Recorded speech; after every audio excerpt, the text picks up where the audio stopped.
Hey guys, this video is about me and it's going to be about my league journey and about how I became a coach and also what I've learned while being a coach. So there's going to be a lot of stories involved.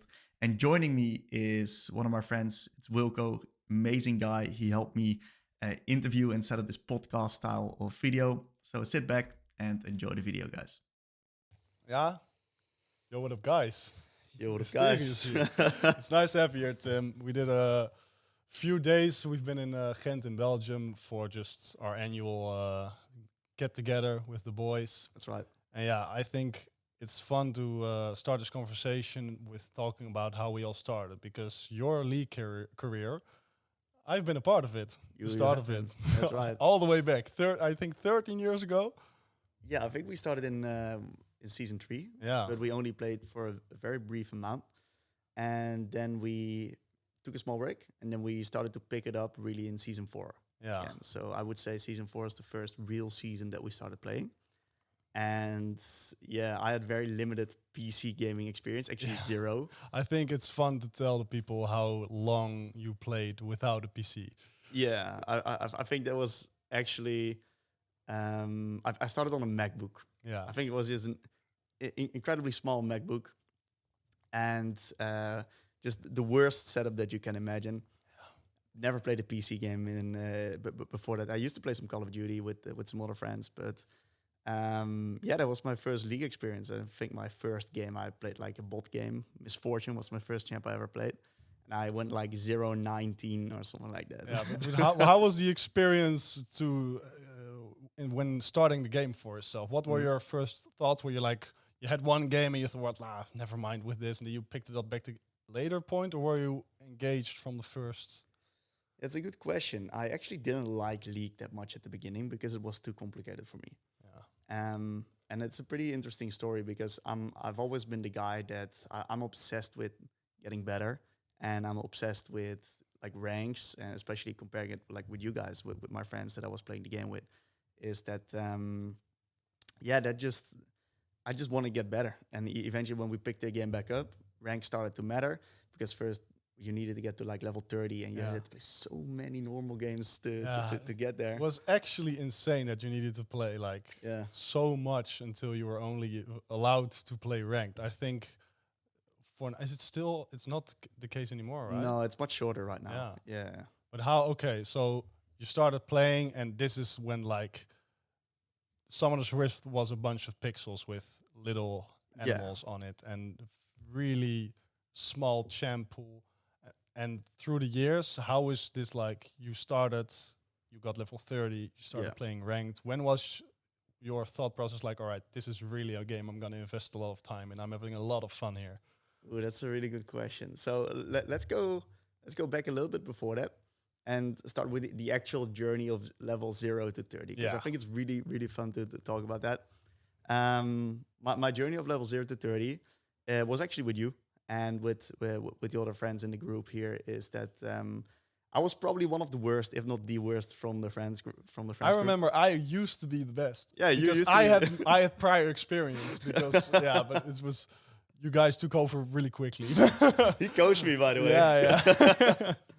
But I think like after a time it was like, wait, I was like, people are getting like better than me, and I was already level 30 when you guys had to climb up to level 30 to play rank, guys. But tell me about more, like you said, about the trip to 30, and maybe do you know what your first like main champ was? Yeah, I know it all exactly. Like I know it exactly what it was. So levels 0 to 30 were just me having fun, playing different champions, playing different roles, just learning the game new. And at that point, also a little bit of Hamed, which was also a guy in our friend group, and another guy, Jordi.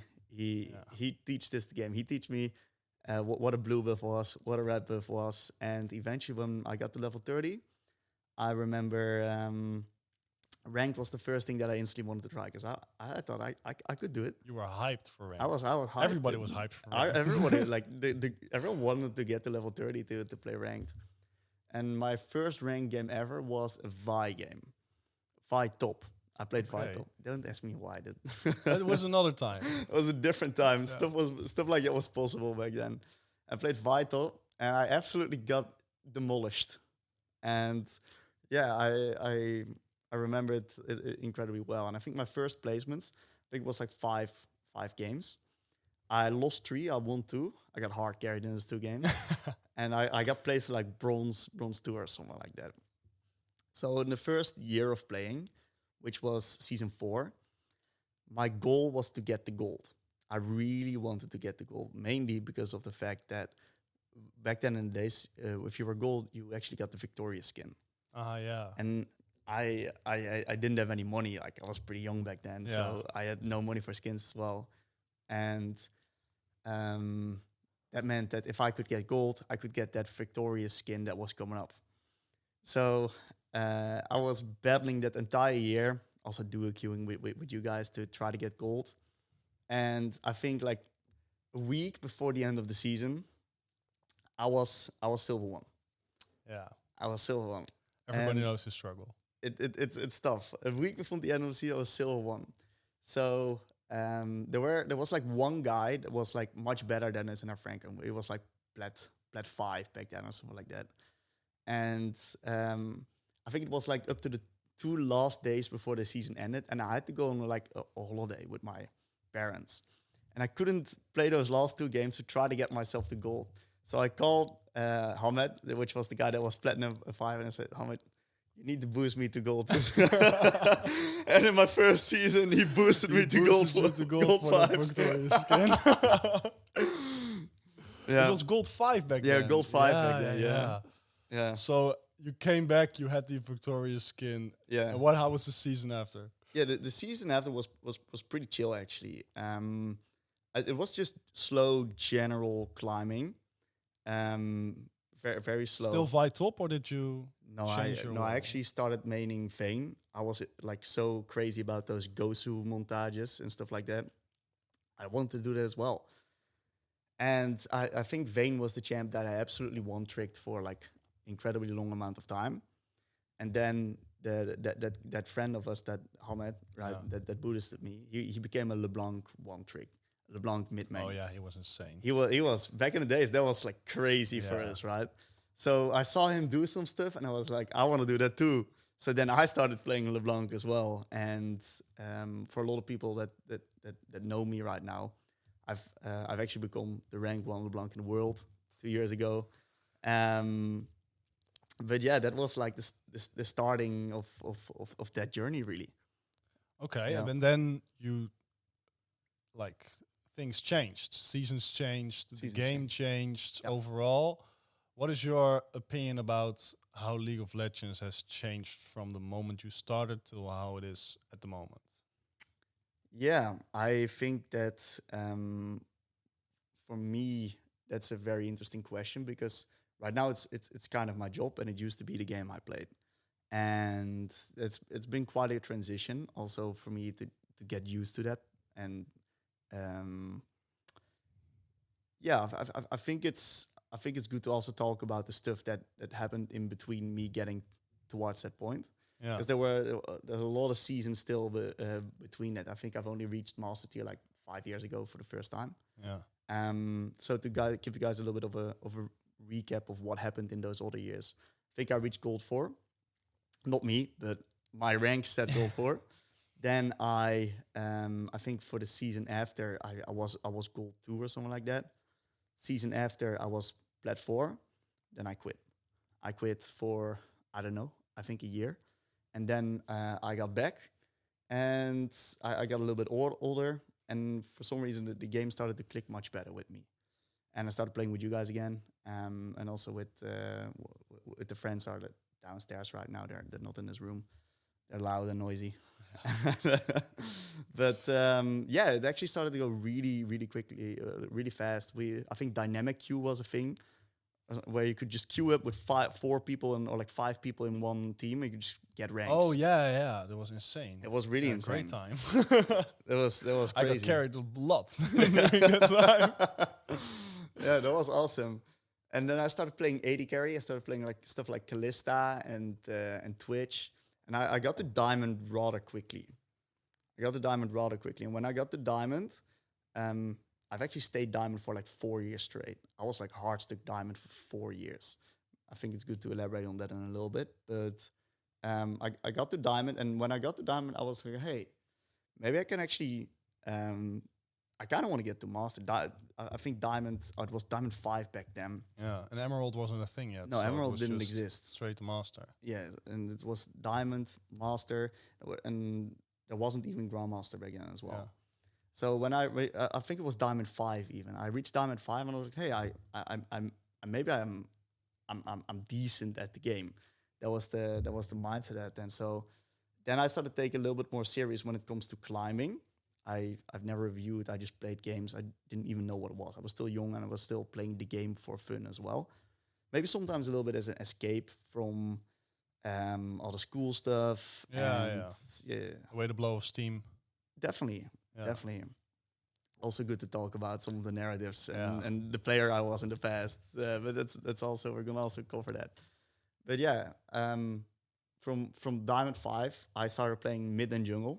Those were my two roles. In jungle, I was basically a Kha'Zix player, and for mid, Kassadin. Actually, I became a Kassadin player.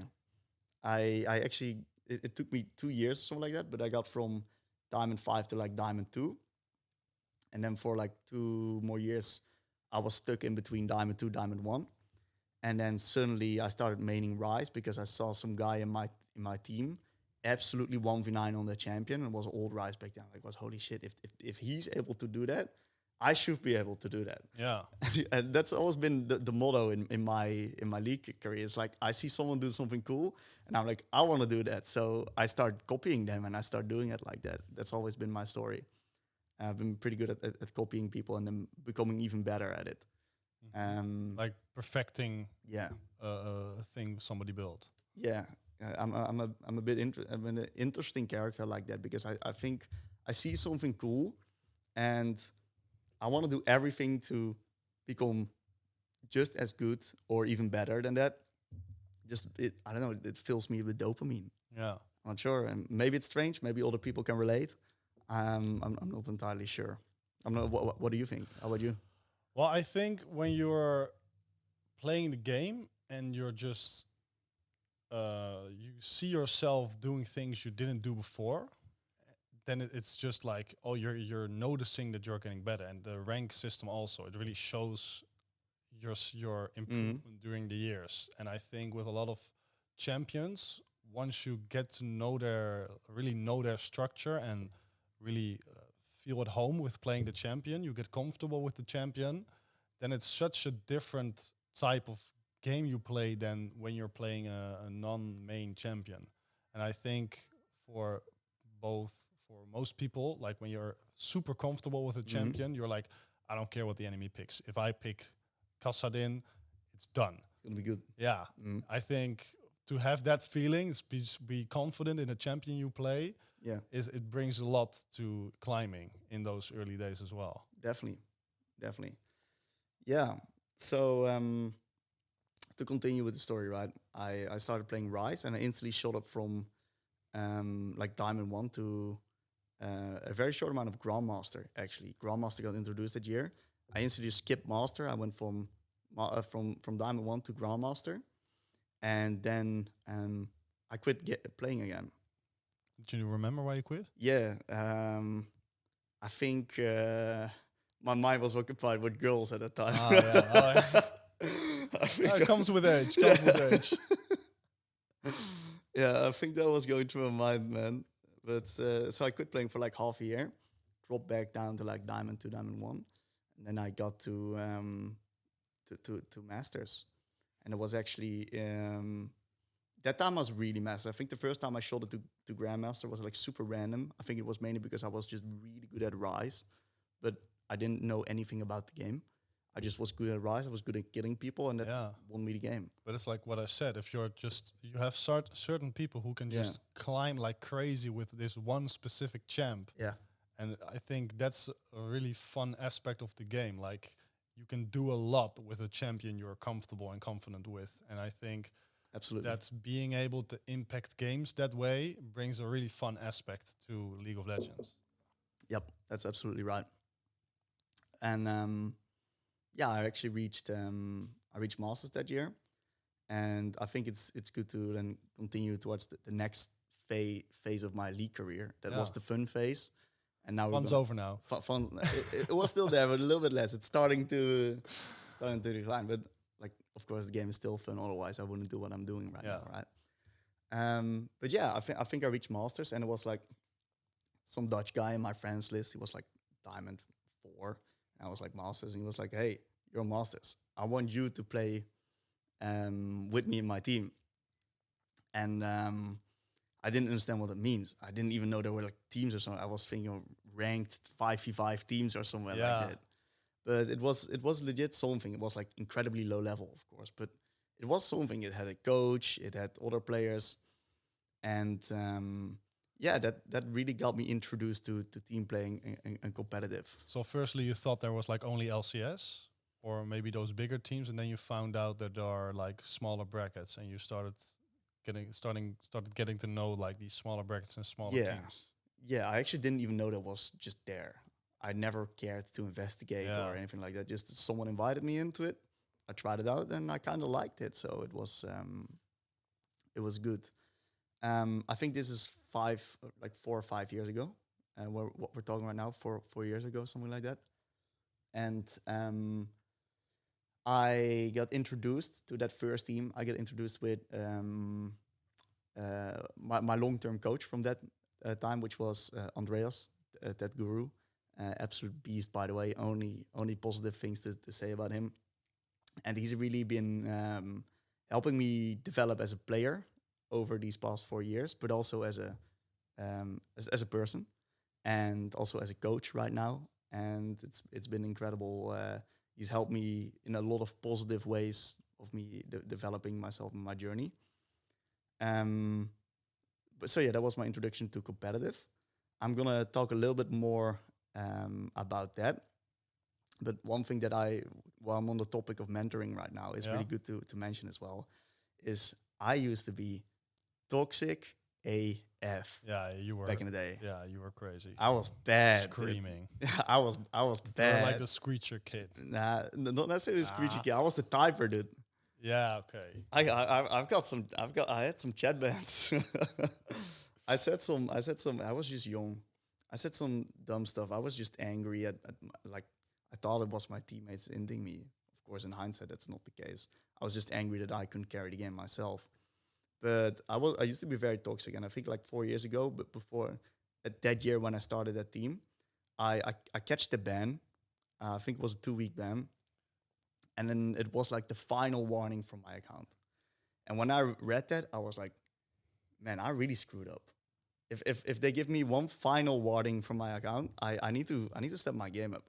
Yeah. Since then, never really been toxic anymore. I just switched up the mindset.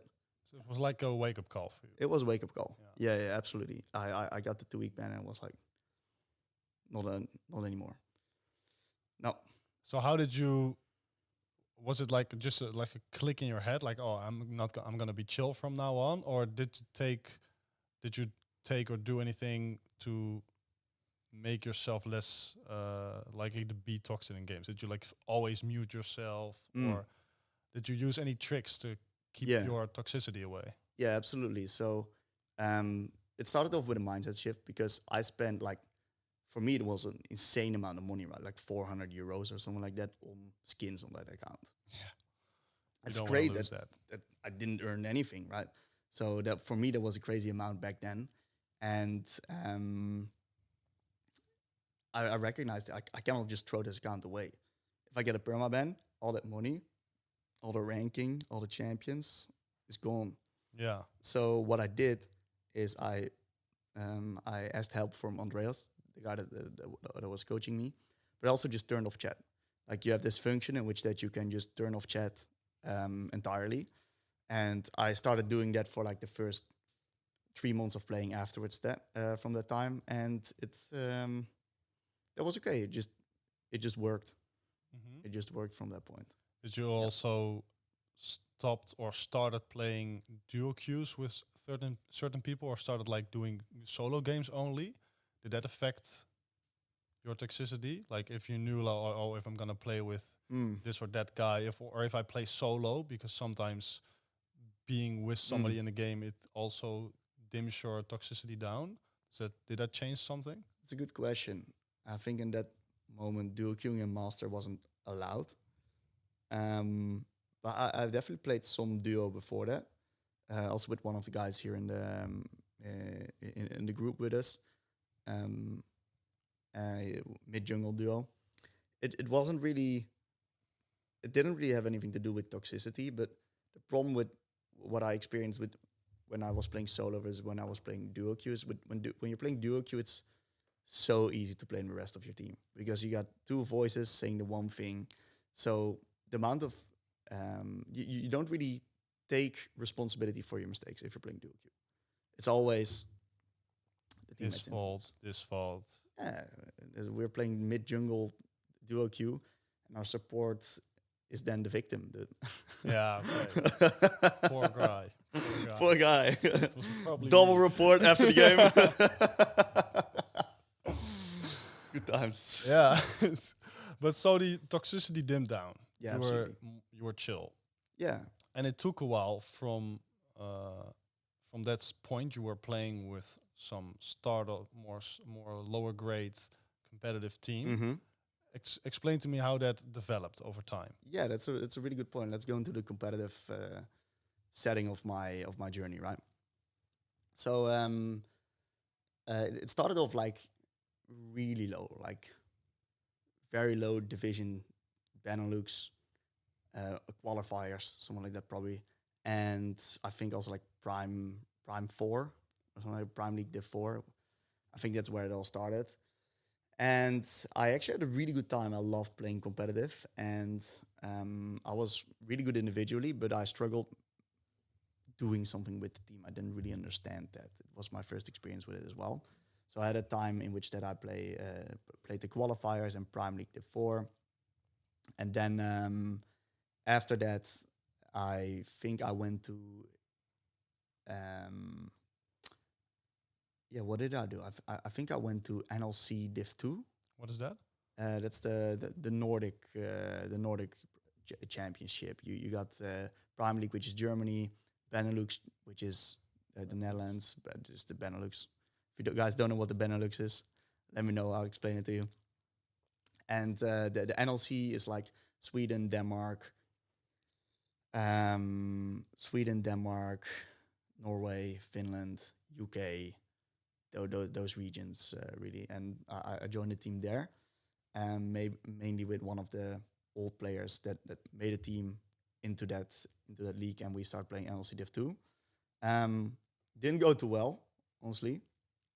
A lot of basically inexperienced players all across the board, which means that we actually usually did a pretty good job in the lane.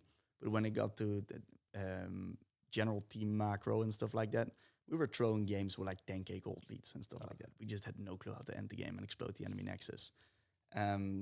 So yeah, after that, after the NLC Div 2 experience, I went to Italy. I played in the Italy league, and that's when my competitive experience really started to grow. I played with a lot of good players. I played with Pinkman on support. I had a very nice coach, which was really driven to win the split as well. And the rest of my teammates were also just amazing. Everyone was there to win. Like there were five players and one coach that was there giving everything to win the split. So there was finally chemistry. Yeah, with the team. Yeah. And how did it go? Yeah, that was fantastic, man. That was probably the most fun competitive experience I've ever had, because when there's like so many people that are actually trying to win, you're gonna see that you're gonna start winning. Yeah. That's the thing, and that's not something I had in the previous teams. Was this still a point of? Are you at this point still playing for fun? Did you think, or was At that point? Yeah. I already was coaching part-time with Curtis. So for me, that was when I started to take it more serious. Yeah, okay. Yeah. Okay. So then this was like a little bit over a year ago. This was the summer split. Actually, time goes by fast. Yeah, man. insane. It does. But you were in this Italian team, and Yeah. eventually you quit it. Yeah, we got second in the promotion tournament, and I think we barely didn't promote. Um, yeah, it's a really unfortunate story with when it comes to the promotion tournament. We didn't have our jungle because only one day before the promotion tournament started, we got to know the dates, and our jungler timed a vacation holiday trip, and we were not allowed to sub a different jungle in as well. Oh, So that I had sucks. to play jungle, and we had another sub which was a mid laner, and I was playing against some Korean guy in jungle, a Korean mid jungle duo, and I've never played a single jungle competitive game in my life. Yeah, like in this newer stage. It was fucked. We got absolutely annihilated, and we didn't promote there for sadly. But it was a good experience, and I learned so much about the game. But I quit after that. Yeah, Okay, but you told me at this point you Yeah. were starting to get into coaching. yeah, How did this? Because at this point you're a league coach. Yeah, You I coach am. people, and you have this whole platform with teaching people all about the game. yeah. But how did this motivation to start the channel start, and how did your coaching career start? Let's start maybe with the coaching career first. Let's do it. I think that's an awesome subject to go over to. So it all started off with me joining the Midland Academy. A lot of people watching this know what the Midland Academy is. If you guys don't know, let me know. I'm happy to elaborate on it Elaborate in the- here. What is the You want Midland to know? Academy? Yeah, wanna Midland know. Academy is a coaching platform with Coach Curtis. He set it up a few years ago. He's got a very big reach on his YouTube. For the people that don't know Coach Curtis, check his YouTube out. Really recommend it. He's an absolute beast. And I joined his coaching platform mainly to try to get better as a player. And I was GM at that time. And I really dropped hard from GM to like Diamond 1. Mainly because I recognized that the reason I was GM was once again champion specific. I was really good at Anivia, but I didn't know what I was doing in those GM games. I was playing against like pros, against Nemesis, and I had no clue what even waves did. Really. Yeah, okay. So, So you were like what we were talking about before. You were just Yeah. confident and experienced in this one champion, which Yeah. got you a long way. But there was no other game knowledge. no, Okay. it somewhat, but not at the level of those guys. Yeah. Okay. I was like maybe low master tier game knowledge, but my champion fundamentals were so good that I actually was able to like peak. It wasn't consistent at all. It was peaking, pure peaking. And then I dropped back to D1. And that was probably the worst time I've ever felt when it comes to my league journey. I dropped like 700 LP or something like that. I was devastated, dude. Yeah. I was done for. Especially because like if you're looking at like a certain amount of LP, I used to also look Yeah. like at this amount of LP will take this amount of time. Like if everything goes perfect, it is a lot of hours to get back up. Yep. And that's I think a lot of for a lot of players that's also something that triggers like anger. Oh, completely. Man, my emotions, my emotional state was directly correlated to my LP points. When dude. you saw that minus 26, I wanted to cry. minus 26, Yeah. man, that's a lot. That's like Yeah. 1/4 of your I've hit my rank. desk Yeah. a lot of times. Yeah. But let's continue with the coaching story, right? So I dropped to D1. And in the meantime, this all happened while I was in the Midland Academy program. So what happened was that I went to a lot of sessions with Curtis, and we just did a lot of reviews together, and yeah, we just slowly started building up my gameplay, and I slowly started getting better and better and better.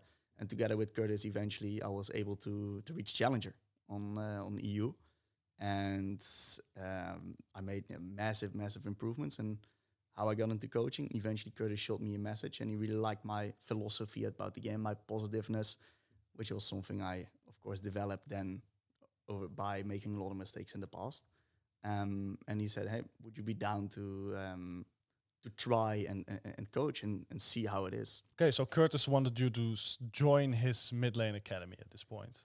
Yeah, I think he was still experimenting at that point. Like he wasn't really sure. He's never really done something like that before. It's also what he told me. He was very open and honest with me as well. And we just started out like I just did some sessions just to see how I liked it, how it went. It was like an internship or a It's just tryout period. a little bit of a little bit of a tryout period. There wasn't much behind it or something like that. And I really enjoyed it. I think it was really fun to do. So Curtis gave me the opportunity. I tried it out, and it was cool. And then after like a week or two, three or something like that, and a few sessions, we we talked, and he said, "Okay, I think it's good if you're gonna do periodical sessions in MLA." So I started coaching the MLA part time for What is the MLA? the Midland Academy is it's the coaching program with Yeah, okay. with Curtis, and I coach it for 2 to 3 times per week. Okay. Yeah. And how long did it take you from joining the Midland Academy? Mm-hmm. Because you told me you didn't really have a lot of game knowledge. You were just really good with Anivia. Yep. So this transfer to Curtis asking you to Yeah, be a coach, how much time was between this period? I think it was a year. Okay, so it took a good year Yeah. of really getting to know the specifics and all of the game knowledge to be at this point where you were confident enough you could transfer the knowledge to other people. Yeah, that's right. Okay, were you confident in teaching every type of league rank, or were you like at a certain point you were like, okay, this is maybe a step too much, or this is if you're this Yeah, type of rank, I don't think I'm the right person. yeah, it's a good question. The thing what I really recognized, especially because I'm doing this for now, I think over 2 years, like almost 2.5, 3 years of like coaching. I'm gonna be honest. In those 3 years, I've learned so much. If I'm gonna look at my level of coaching when I started, it's kind of crazy because the fact that I was allowed to coach people. Yeah, okay. But I had some knowledge, right? I had some good knowledge, especially to a lot of specific champions that I had. So it's not that I was like bad in any kind of way. I just wasn't good. And the reality of coaching is that Curtis really helped me at the beginning. So we did a lot of feedback sessions. That he's also in my, he was in the voice chat, and afterwards we did some reflection. So we did a lot of reflection, and eventually after a month or two, three, my coaching got to a point where it was doable, where it was okay. And coaching is different than understanding the game. That's one thing that's really good to point out there. Like coaching players versus being good at the game, it's a completely different skill set. Yeah. It's like the culture of Ronaldo. He will never be as good as Ronaldo in football, but Ronaldo needs a coach. That's absolutely right. So I was at that point. I think I was like okay at the game, and I started becoming a better coach. So I think I actually got a better coach. I became a better coach than I became a player at a certain point of the journey. But I've been coaching Curtis together with Curtis right now full time since the start of this year, and this is really where I've made the most amount of development. Like flight hours, I've done over 1,000 review sessions for sure. For a fact, I've done over 1,000. I've done an insane amount of review sessions, and it's just making the flight hours. It's like getting the reps in, like anything. Okay, and so how many different players do you think you've coached at this point then? I've got no clue. So many, More than 100? definitely. More than 500? I think probably around. There's a lot of people that come back as well. I think about different players that I've coached. My guess is about 300 to 400. Okay. Yeah. And for me, I think it's always fun with certain things you enjoy. Like when you get to a certain point, there's a big chunk of knowledge you can gain very quickly, which will improve you drastically. Like if you don't know, for example, wave management, you don't know this. And this is not a concept that is needed to be taught a year through. Like this can be explained, and within a week you could know wave management. How long do players for you take to be from, oh, I don't know anything, to, oh, I'm really noticing that my coaching is improving my game? Yeah, it's a good question. So if we actually look at the player's perspective, right, from the people that I coach, I can also really relate it to my own experience of league, because I had that period where I dropped from Grandmaster to Diamond 1. And then I really started to understand how improving in League actually works. Also because I got help from others, right? And this is also the philosophy in my coaching right now, is my mindset when I coach people, and also what I've learned, what worked for me in the past, and I also see it work with all of the players that I'm working with right now, is that you focus on one specific part of the game, you improve at that part of the game, then that's like it's like habit creation and pattern recognition. So you got one thing that you're gonna put all of your effort into, so that one thing slightly becomes better over time. Sometimes it takes a week, sometimes it takes 2 weeks, 2 weeks to get better at that specific point in the game. And what you recognize is that because you focus all this energy upon this one thing, the rest of your gameplay starts to drop. And that's where people start to get really, really scary, because they're dropping rank, Yeah. right? And when people start dropping in rank, but because they'll focus on one thing, they get scared and like, is it working? But you drop in rank, but you start to slowly improve at that one thing. And what you recognize is the longer that you do that, the more effort that you put into this, the less mental energy that it's going to be taking to focus on that specific topic.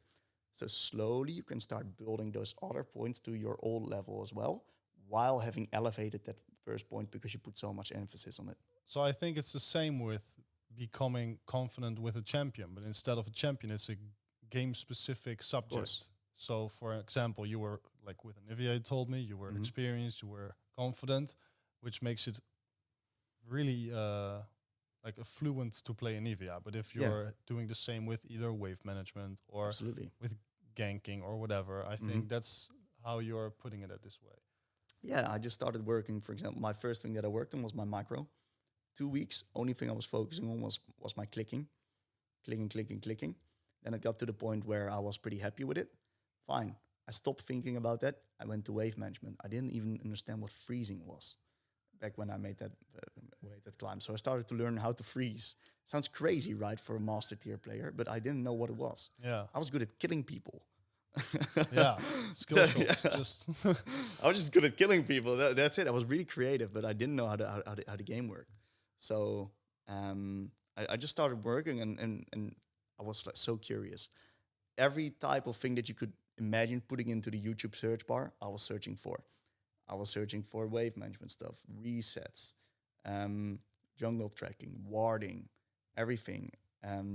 so piece by piece, you were getting the puzzle pieces together to get your player style and just skill up. Yeah, that's right.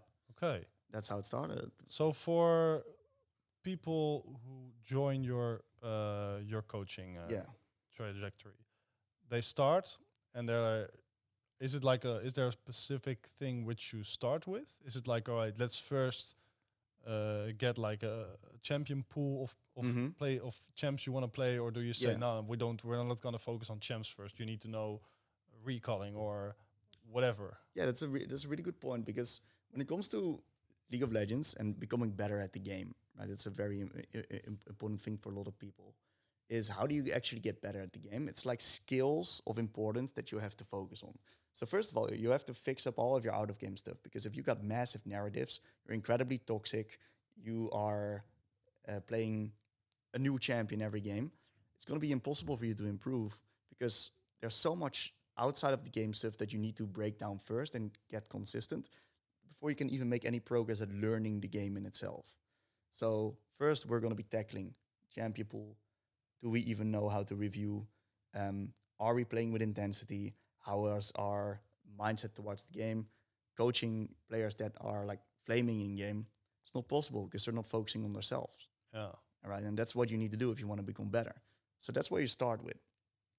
And afterwards, you start just going a little bit more specific. So after that, you get like champion specifics. They get like macro and decision making. And the final thing that you touch upon is like your micro, your clicking, your execution of fights. Yeah. But it all starts in the outer layer. Is everything set up properly to start a coaching session? So usually, if I get a new player in the program, there's about 5 to 10 minutes that I drag out for them to actually get to know them. Like who am I working with? Yeah. And I built a player profile, understand where they're coming from, what their experience is with the game, what champs that they're playing. And I really try to help you improve, because that's the goal here. But what was the hardest thing for you to learn out of these? Um, Out of yeah, I've had my fair share of problems. I've probably had every single problem described. I've had champ pool issues, narratives, spamming games, everything, dude. I had all of the issues. But was there one thing like, oh, Hmm. okay, the recalling after a while that was pretty easy to learn, but Yeah. then some other things that was like, oh, this is what I needed to focus most on to. Yeah, I think for me it was stage 4 stuff. So what do we mean with stage 4 stuff? That's the outside of game stuff. So actually the mindset. I had a lot of issues when it comes to putting pressure on myself and having expectations of my own performance, especially after I dropped out from Challenger. Yeah. In my mind, I was still that Challenger player. Yeah. Okay. That was going on in my mind. And then I got into a high master game, and I lost my mind, because I'm like, why am I playing in a high master game when I was Challenger 2 months ago? What's going on? I didn't get it. Yeah. And that was something that in my mind, I was like, I need to play like a Challenger. So what I started doing so much dumb stuff in game, forcing kills, like tilting as well. Oh, enemy Draven got a kill on bot lane, like minute 1. I thought the game was over. Yeah. Okay. And just I couldn't perform anymore. I started limit testing, and I was like flipping the game. I was like, oh, it's really hard to break narratives and stuff in your head. That's the hardest part when it comes to League. Okay. So now after a while, you were with the coaching. You did it for a while, and then you started building a YouTube content to the audience. Tell me more about your way of building the Coach Mysterious YouTube. Yeah, it's really funny because it kind of got paired in with starting to coach. I think the first video I ever uploaded was just like a Pantheon guide, because I was like a Pantheon mid player at that point. And I just wanted to upload it because I wanted to share my knowledge. I wasn't even coaching for the MLA back then. I just uploaded to YouTube, and I just wanted to share it with the people that wanted to learn Pantheon. Yeah, you were like, I know this champ inside and out, and I want to show like how you would do this. That's right. Okay, and so then you made your YouTube channel, and how did this transfer from I'll just make one guide or one video about Pantheon to I'm gonna consistently drop videos, live stream on Twitch? How did this evolve? Yeah, it started like, that was like half a year before Curtis even asked me to coach. That was like the Pantheon guide. Then I didn't upload for a year because I had no ambition. I didn't know what to do with it. I always liked to share my knowledge, and I loved helping people, but I didn't really think about it in like that. I didn't really want to be a coach or want to be a YouTuber at that point, right? And then when Curtis asked me like that, and I finished my school year of that year, I got a lot of free time. And because you then start also coaching players, asking you questions, general questions, and those fueled a lot of amazing topics for YouTube content. Yeah. And I started the How to Beat series. I made other specific content sharing my knowledge about the game. And it was really just trying to help people. That was my mindset. I think it's also really interesting. Like most League streamers or YouTubers, they are entertainment purposed mainly. They do like the crazy the outplays, outplays, or they are just have a certain persona that attracts a large audience. But how is it to build a channel and an audience with education content instead of just being like, all right, I need to just do some crazy stuff or whatever to just build the audience? How is it to build this audience on an educational way instead of the usual entertainment way? Yeah, that's a good question, because I never have really thought about building my audience. Yeah, that's never been on my mind. My mindset was always I want to help people. So the motivation wasn't like I want to build this multi-million subscriber YouTube channel. The motivation is I want to just put content out there for educational purposes, and That's right. it's just available when you find it. That's right. Yeah. And it's actually really funny because I think 2 weeks ago, I talked with Charlie, which is one of the other people that take part in the project of We Teach League with the MLA and the MLA Plus, which is the coaching platforms that we're now expanding towards other roles as well. And he said, like, what's your goal with YouTube? Why do you make videos? I don't know. I like to help people.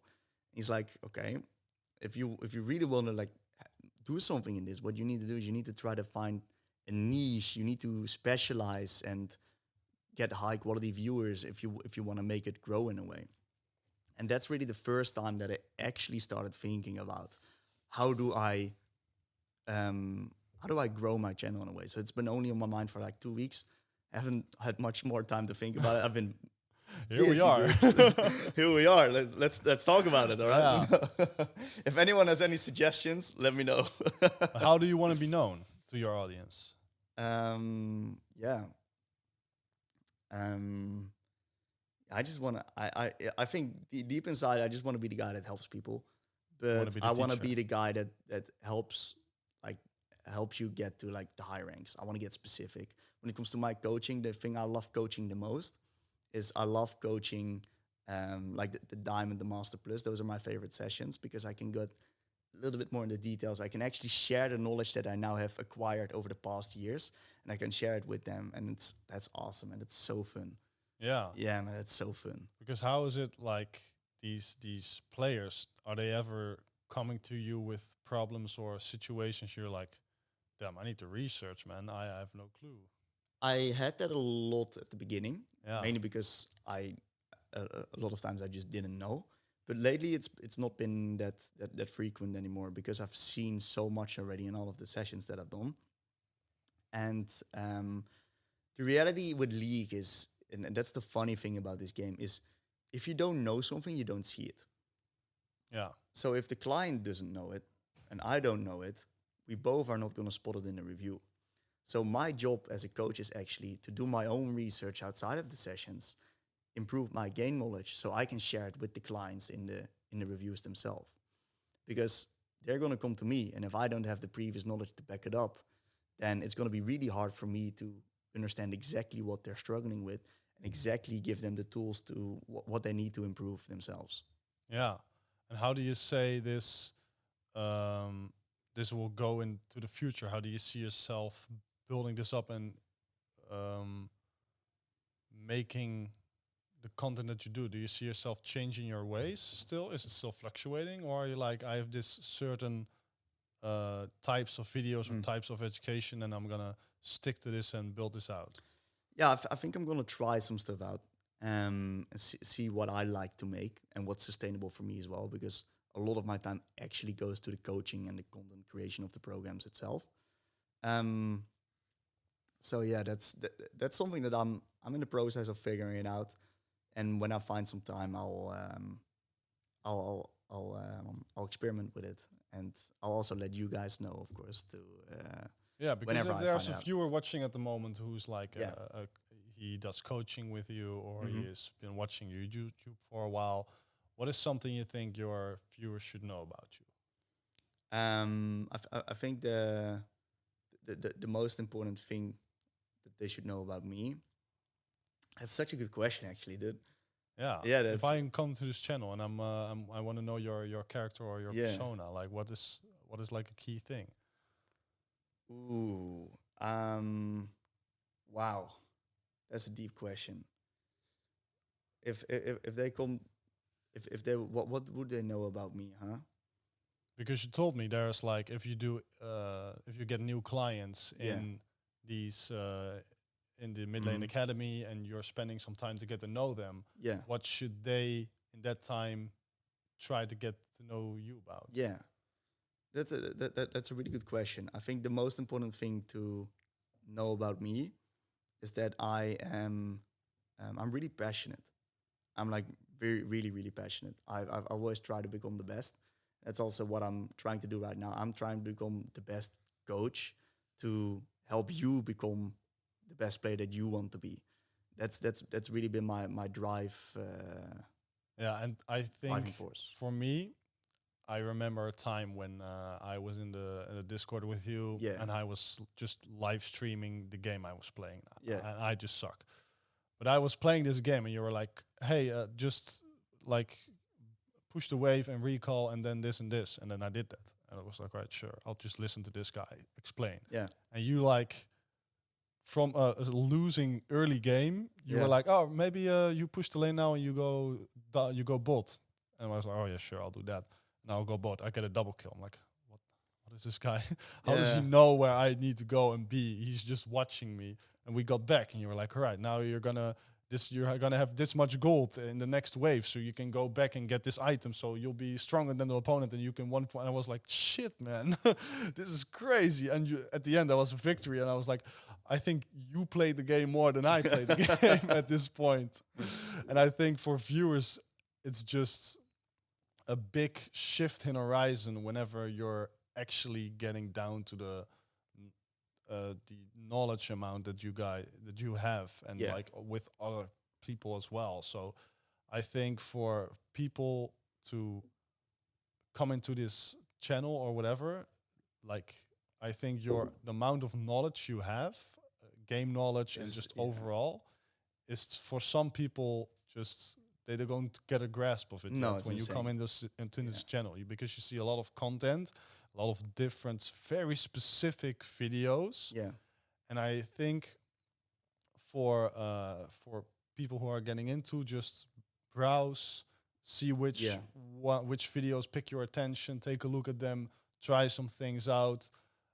But I don't think like if you not each video is for everybody. If I see no, that's right. a video of mid a guide of a specific Yeah, champion, I shouldn't just drop my champion pool and be like, "Oh, this is what I'm gonna do from yeah. now on."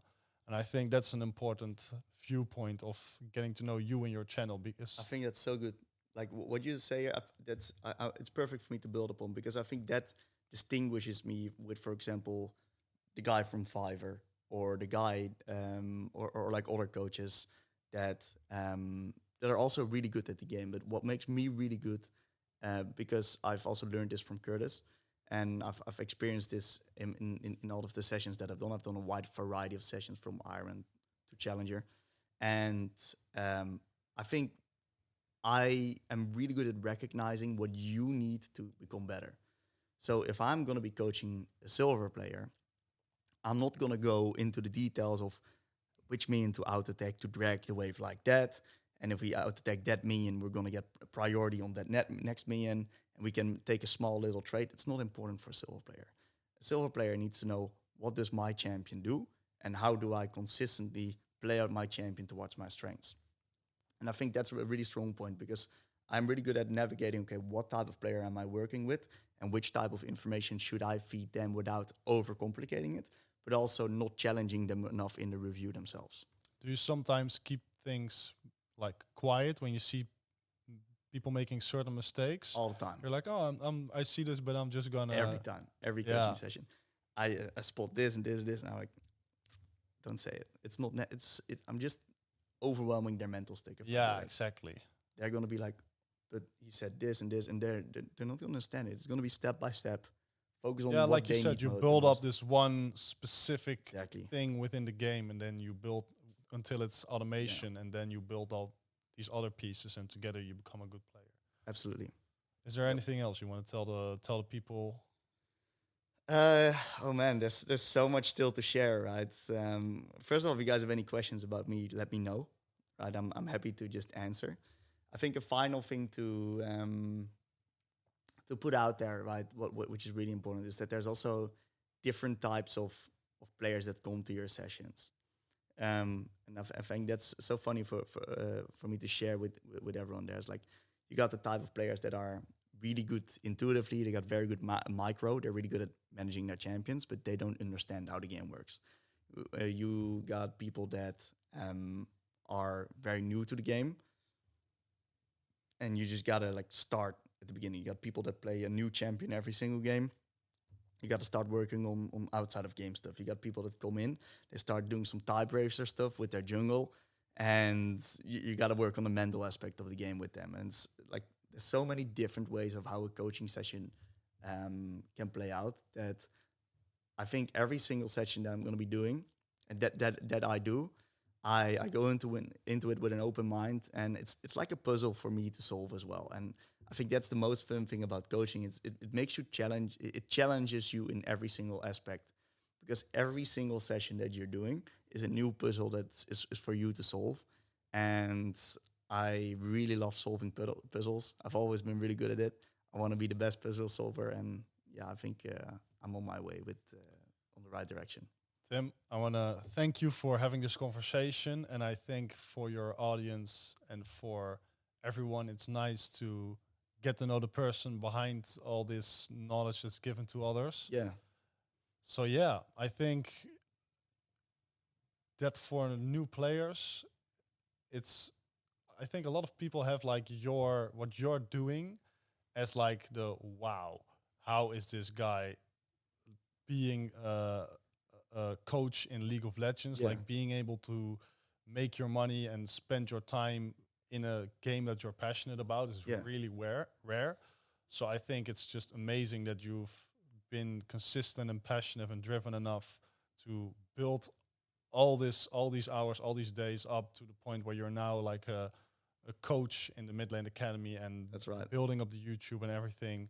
So I think the story that has been told in like this close to an hour episode is Yeah, so inspiring for people that are really passionate about and pursuing this really hard goal, because not everybody can become a coach that's or be a full-time person working inside of this game, League of Legends. League's a It's hard hard game, dude. to be. It's a So hard yeah, game. I think that's a really respectable and good point you're at this moment. Hmm. So I think thank you very much for all of this. Thank you a lot, dude.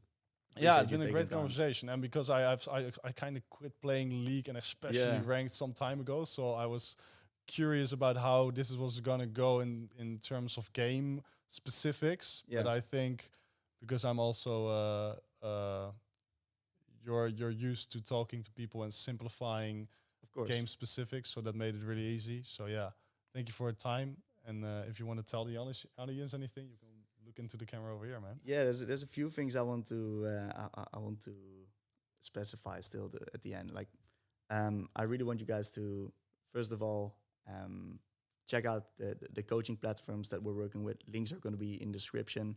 I also want you to check out Wilco's Spotify. If you the episode's also going to be there if you want to rewatch it or re-listen it. You can always check that out. He also made the pictures for my YouTube channel, all my faces and stuff like that. It's all because of this All guy. this This guy's guy, an yeah. absolute beast. I really, really, really love what he's doing for me, and always been a good friend for me as well. So really big shout out to you, and to all the people that I've been working with on my journey, and all of the clients that I've been able to work with as well. I really want to give a big shout out to everyone, because everyone's helped me, and on the other end, I'm also helping everyone back, and it's been an awesome journey so far, and I'm really looking forward to how the next years are going to be playing out. Really.